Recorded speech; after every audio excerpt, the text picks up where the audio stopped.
ভ্যাটের পরিবর্তে দিনাজপুর জেলা শাখা নেতৃবৃন্দ এই মানববন্ধনটি 5% ভ্যাটের পরিবর্তে ফরমা হতো। বাংলাদেশ ইসলাম আইন সমিতি দিনাজপুর জেলা শাখা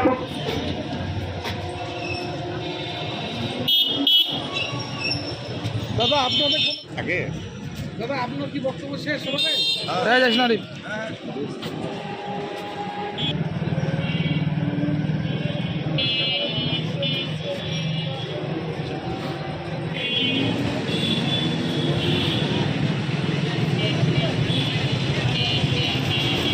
শ্বাসের তো নামিশ্বাসের পর্যায়ে চলে গেছে। আর দ্বিতীয় কথা হচ্ছে যে আমরা আমার এই আন্তরিক এই অন্তর্বর্তী সরকারের কাছে অনুরোধ, প্লিজ আপনারা আমাদের এই পূর্ববর্তী 5%-এ আমাদের যেভাবে ছিল আমরা কোনো এই শীতের সকালে সবাই কষ্ট করে আমাদের এই প্রতিবাদ প্রোগ্রামে অংশগ্রহণ করেছেন, তার জন্য অভিনন্দন।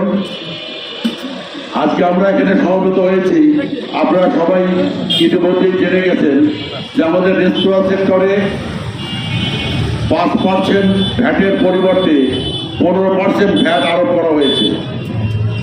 আজকের এই প্রোগ্রামটি বাংলাদেশ রেস্তোরাঁ মালিক সমিতির কেন্দ্রীয় কমিটির নির্দেশনায় আমরা দিনাজপুর জেলা শাখা আমরা এই অনুষ্ঠানের আয়োজন করেছি। এই 15% এটা আমাদের জন্য একটা বিরাট বোঝা, এটা আমাদের পক্ষে সহ্য করা সম্ভব না। তাই আচ্ছা, যাই হোক, উনি অসুস্থ। এবার আপনার সামনে মূল্যবান বক্তব্য রাখবেন শ্যামল ঘোষ।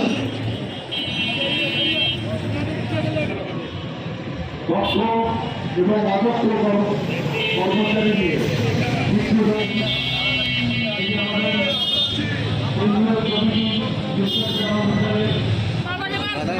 থাকেন না, আমরা নিচ্ছি তো।